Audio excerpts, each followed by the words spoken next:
Good morning students, मैं सुनीता खरे हिंदी की class में आप सभी का स्वागत करती हूँ। स्टूडेंट्स, अपनी महाभारत कथा चल रही है। क्लास 7th में महाभारत जो पुस्तक है उसके हम 2 चैप्टर यानी कि पहला भूमिका और दूसरा हम अध्याय प्रथम पढ़ चुके हैं। दूसरा चैप्टर शुरू करने से पहले अब तक हमने जो कुछ भी पढ़ा है उसे हम थोड़ा सा रिवीजन कर लेते हैं ताकि हमें आगे आने वाले जो चैप्टर्स हैं हमारे वो हमें अच्छी तरह से समझ में आ सके। तो सबसे पहले हम बात करते हैं महाभारत ग्रंथ की। महाभारत जो ग्रंथ है उसके रचयिता कौन है? वेद व्यास जी।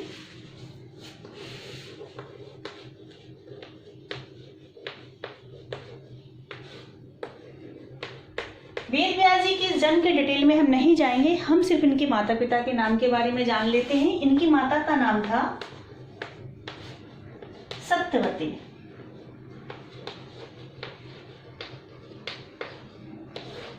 और पिता कौन थे? पिता एक ऋषि पराशर थे और वेद व्यास जी स्वयं एक ऋषि थे। ओके, इन्होंने रचना की थी महाभारत ग्रंथ की, यानी इन्होंने महाभारत ग्रंथ लिखा था।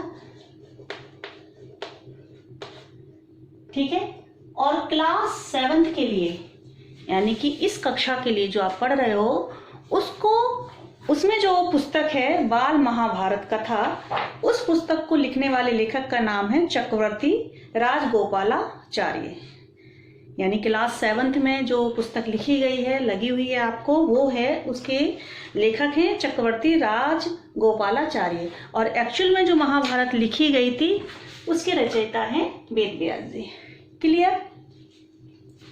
मैं आज के इस टॉपिक को यानी कि इस टॉपिक को रिवीजन के तौर पे जो करवा रही हूँ उसे मैं एक वंशावली के रूप में आपको समझाऊंगी, एक्सप्लेन करूंगी ताकि आपको आगे आने वाले सारे चैप्टर्स अच्छी तरह से समझ में आ जाएं। क्योंकि महाभारत कथा में इतने ज़्यादा कैरेक्टर हैं कि आप उलझ ना जाओ, आगे जाके आप कंफ्यूज ना हो जाओ कि कौन किसका बेटा था, कौन किसकी पुत्री थी, कौन किसका पिता थे। इन सवालों में आप उलझ ना जाओ, इसलिए वंशावली के हिसाब से अगर हम उसको समझेंगे तो हमें ज़्यादा क्लियर रहेगा। और जैसे जैसे हम आगे बढ़ेंगे इस कथा में, वैसे वैसे जैसे जैसे कैरेक्टर आते जाएंगे हम उनको उसमें वंशावली में ऐड करते जाएंगे और हर एक के बारे में फिर हमें आसानी से समझ में आ जाएगा। ठीक है, तो यहाँ तक तो आपको पता ही है कि वेद व्यास जी ने इसको लिखा हुआ था। वेद व्यास जी ने सबसे पहले इस कथा को अपने पुत्र यानी कि अपने बेटे सुखदेव को कंठस्थ करवाई थी, उसके बाद बाकी शिष्यों को बताया था और भारत के इतिहास में ये धरोहर के रूप में हमेशा रहे, इसके लिए फिर उन्होंने इसको लिपिबद्ध करवाया यानी कि लिखवाया। और लिखवाते समय लेखन के कार्य में किसने हेल्प की थी? गणेश जी ने उनकी हेल्प की थी, यानी लेखन का जो कार्य किया था वो गणेश जी ने किया था। क्लियर? यहाँ तक क्लियर हो गया आपका? चलिए अब हम चलते हैं हस्तिनापुर। क्योंकि महाभारत में यही वो स्थान है जिसके पीछे पांडवों और कौरवों के बीच में महायुद्ध हुआ था जो कि महाभारत के नाम से जाना गया। और इसको समझने के लिए हम जिस वंशावली का इस्तेमाल कर रहे हैं यानी जिस वंशावली के थ्रू हम इसको समझ रहे हैं, एक्सप्लेन कर रहे हैं, तो आगे जाके इसी से रिलेटेड हम आपको एक एक्टिविटी भी बताने वाले हैं तो इस लेक्चर के बाद। क्लियर? चलिए सबसे पहले चलते हैं हस्तिनापुर दिल्ली से लगभग 90 किलोमीटर उत्तर पूर्व की तरफ गंगा के किनारे यानी गंगा नदी के किनारे महाभारत काल का सबसे प्रसिद्ध और चर्चित महानगर हस्तिनापुर था। जो कि वर्तमान में उत्तर प्रदेश के मेरठ जिले में स्थित है। और इसी को प्राप्त करने के लिए युद्ध हुआ था। तो सारी फसाद की जड़ कौन है? हस्तिनापुर के क्या जो इतिहास है वो। ठीक है, हस्तिनापुर के सबसे पहले जो राजा यानी कि महाभारत में चर्चा होती है वो है शांतनु।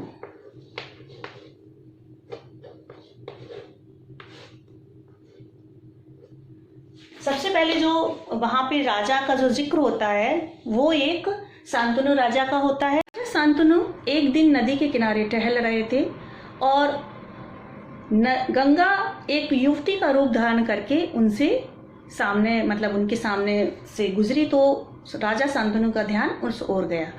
राजा शांतनु ने इनसे विवाह का प्रस्ताव रखा। किससे? गंगा से। गंगा से कहा कि मैं आपसे विवाह करना चाहता हूं। गंगा ने कहा ठीक है, कोई बात नहीं, लेकिन मेरी एक शर्त है कि शादी के बाद आप मुझसे कोई सवाल जवाब नहीं करेंगे, मुझसे कुछ नहीं पूछेंगे मैं कहाँ जा रही हूँ, क्यों जा रही हूँ, ये क्यों कर रही हूँ, इस प्रकार का मुझसे कोई भी प्रश्न नहीं करेंगे। और जिस दिन आप मुझसे प्रश्न करेंगे उसी दिन मैं आपको छोड़ के चली जाऊंगी। ये ऐसा गंगा ने राजा शांतनु से कहा। ठीक है, राजा शांतनु ने उनकी शर्त को स्वीकार कर लिया और विवाह कर लिया। दोनों जन अच्छी तरह से रह रहे थे। राजा शांतनु और गंगा से एक के बाद एक लगभग 7 पुत्र हुए। ठीक है ना। और गंगा क्या करती थी कि जैसे ही पुत्र होता उसे हंसती मुस्कुराती बिना किसी झिझक के उसे नदी में बहा देती, यानी कि वो जाते और जल में प्रवाह कर देते।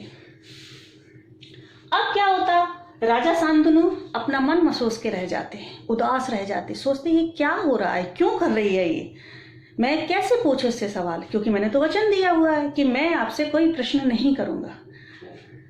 लेकिन जब 8वां पुत्र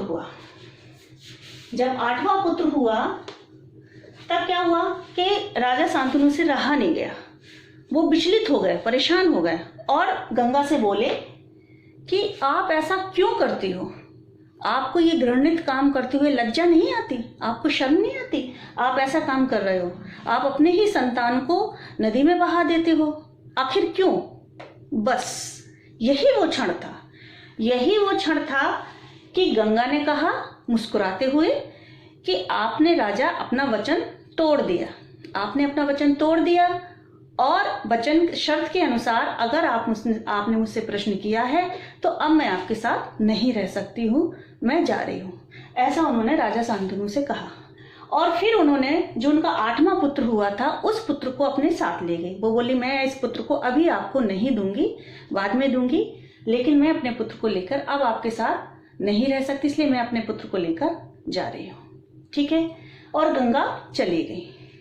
काफी समय गुजर गया, 10-12 साल हो गए।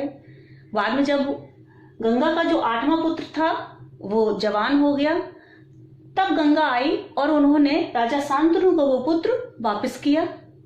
ठीक है। और उसका नाम था देवव्रत। क्या नाम था? गंगा के इस 8वें पुत्र का नाम क्या था? देवव्रत, जो कि हम पहले अध्याय में पढ़ चुके हैं, है ना। यही देवव्रत नाम का जो बच्चा था वो आगे जाके कौन कहलाया? भीष्म पितामह।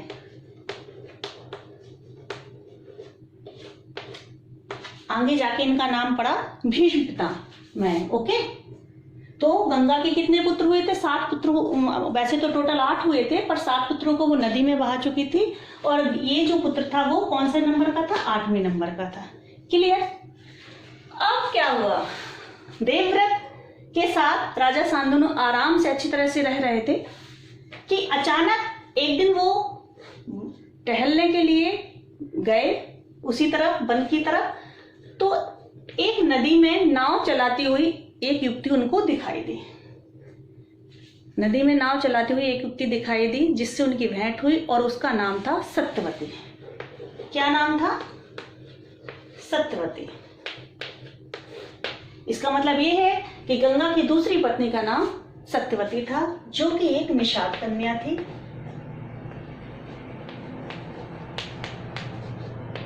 निषाद कन्या। निषाद कन्या मीन्स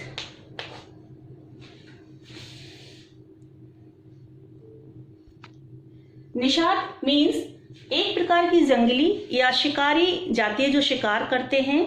तो भील प्रजाति की जाति है ये, जो कि मतलब शिकार करते हैं। तो इनके जो पिता थे वो एक मछुआरे थे, यानी कि जल में जो काम करते हैं, नदी के पास जाके वो नदी उसको चलाते हैं, क्या बोलते हैं, नाव को चलाते हैं। तो वो उसके मल्लाहों के सरदार थे, यानी कि जो नाव चलाते हैं उनके लीडर थे, है ना। और निषाद यानी कि जो मछुआरे थे, एक प्रकार की ये जाति है जो शिकार करते हैं। तो उनकी कन्या थी, बेटी थी, यानी कि तो इसीलिए सत्यवती को कहते हैं कि सत्यवती है एक निषाद कन्या थी। क्लियर।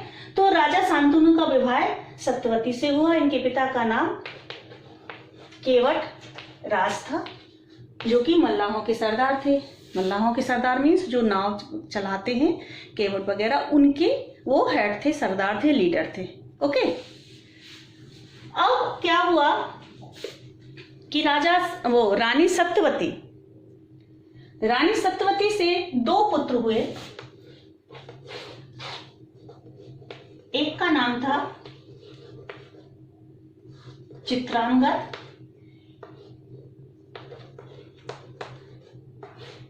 और दूसरा पुत्र था विचित्रवीर।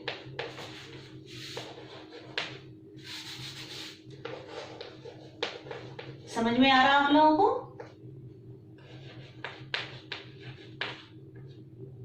दोबारा से मैं रिपीट कर दूंगी। सत्यवती के 2 पुत्र हुए, चित्रांगद और विचित्रवीर। भीष्म पितामह की प्रतिज्ञा और भीष्म देवव्रत का जो सत्यवती की प्रतिज्ञा से संबंध है, उसको हम अगले चैप्टर में पढ़ेंगे।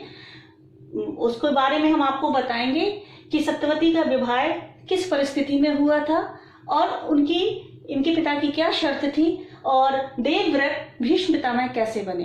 इसके बारे में हम चर्चा अगले चैप्टर में करने वाले हैं।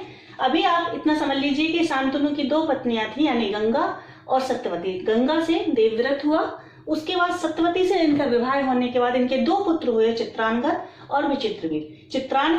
चित्रांगद बड़े पुत्र थे शांतनु के, और सत्यवती के बड़े पुत्र होने की वजह से शांतनु के बाद चित्रांगद को राजगद्दी पे बिठाया गया।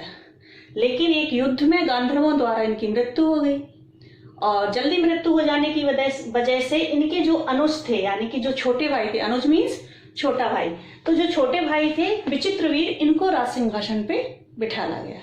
ठीक है। उसके बाद विचित्रवीर की शादी हुई, तो इनकी 2 धर्म पत्नियां थी। एक का नाम था अंबिका और दूसरी का नाम था अंबालिका।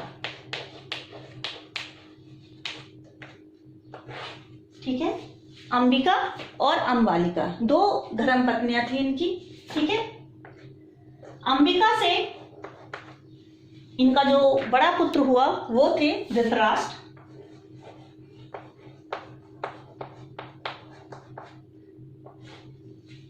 अंबिका और विचित्रवीर का जो पुत्र हुआ सबसे बड़ा, वो कौन था? धृतराष्ट्र था। धृतराष्ट्र जन्म से ही अंधे थे। कैसे थे? जन्म से ही ये अंधे थे।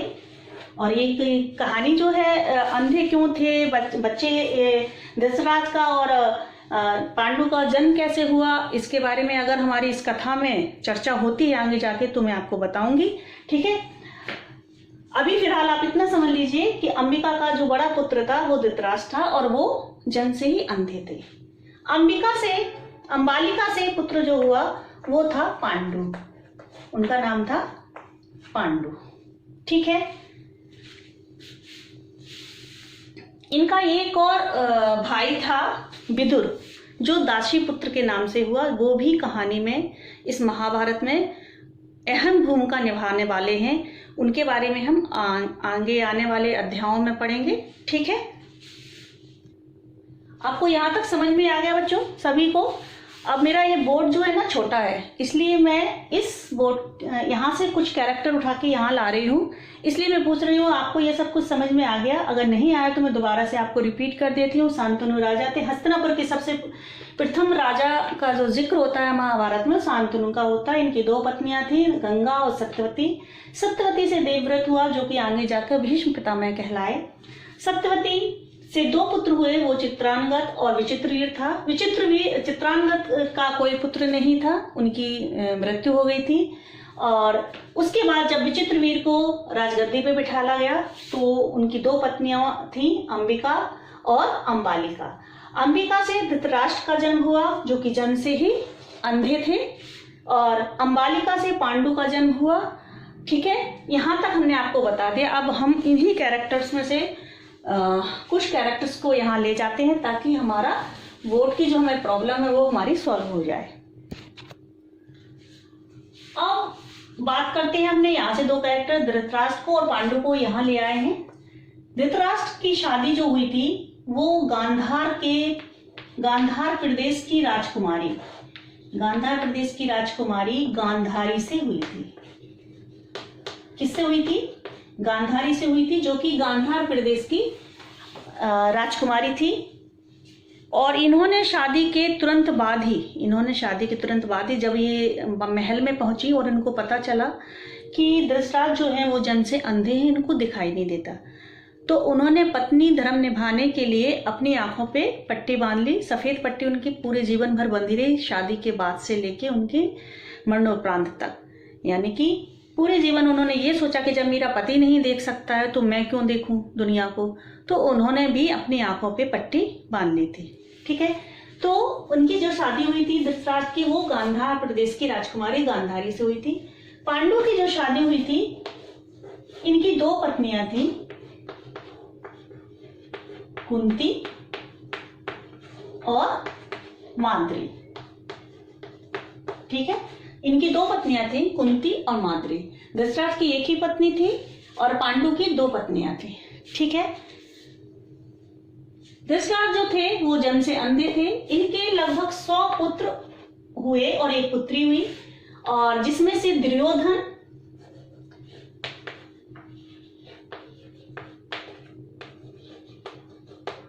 और दुशासन का महाभारत में उल्लेखनीय नाम है।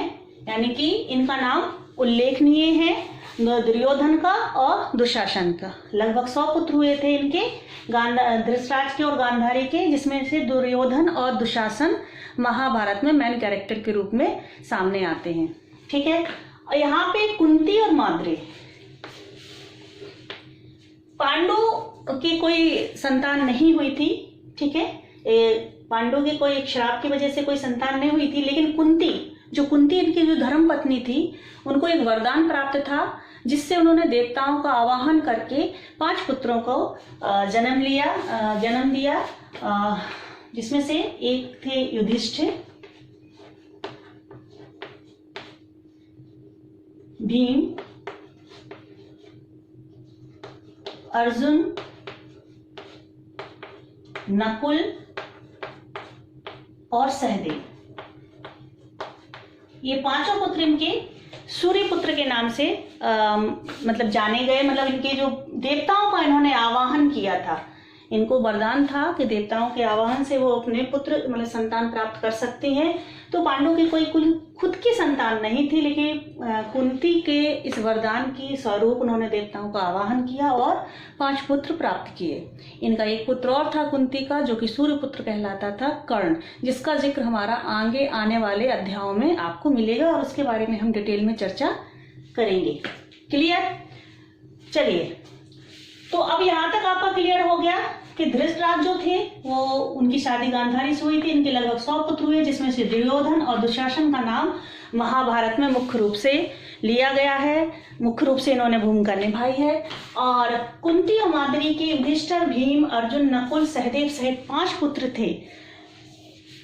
दुर्योधन धृतराष्ट्र के जो पुत्र थे वो कौन कहलाए? कौरव कहलाए। और ये जो पांडु के पुत्र थे वो पांडव कहलाए। कौन कहलाए? पांडव। पांडव और कौरव, पांडव और कौरवों के बीच में जो युद्ध हुआ वही जाके महाभारत कहलाया। वही जाके क्या कहलाया? महाभारत। यानी कि जो कौरवों के बीच में और पांडवों के बीच में जो युद्ध हुआ था, वहाँ युद्ध जो हुआ था ये बहुत लंबा युद्ध चला था, लगभग 18 दिन तक ये युद्ध चला था। इसमें 10 दिन सेनापति की भूमिका निभाई थी भीष्म पितामह ने। उसके बाद आचार्य द्रोणाचार्य जी ने सेनापति की कार्यभार संभाला था। तो लगभग 18 दिन तक ये युद्ध चला था, बहुत लंबा युद्ध चला था भारत के इतिहास में, और इसी युद्ध को महाभारत कहते हैं। तो बच्चों, मुझे आशा है कि वंशावली के थ्रू जो मैंने आपको समझाया है, आपको इसके जो कैरेक्टर हैं समझ में आ गए हो, किसने क्या कहा, किसने क्या किया। ये जो अब तक की हमने कहानी पढ़ ली है वो सब हमने इनके थ्रू आपको बताई है, रिवीजन करवाया हुआ है। जैसे जैसे हम आगे बढ़ेंगे वैसे वैसे हम कैरेक्टर के बारे में समझेंगे, तो उन्हीं कैरेक्टर्स को हम इसमें ऐड कर देंगे, हमारी वंशावली बढ़ती जाएगी। अब बात करते हैं हम उस एक्टिविटी की जो कि हम आपको देने वाले हैं, और आपको इसे करना है। आपको अपने परिवार की इस तरह की वंशावली बनानी है। आपको अपने परिवार की इस प्रकार की वंशावली बनानी है। यहाँ पे जैसे राजा है तो मैन मुखिया कौन होता है हमारे परिवार का? हमारे दादा परदादा, ठीक है ना, हमारे दादा परदादा होते हैं ना। यहाँ पे राजा है, पर हमारी फैमिली के राजा कौन होते हैं? दादा परदादा होते हैं।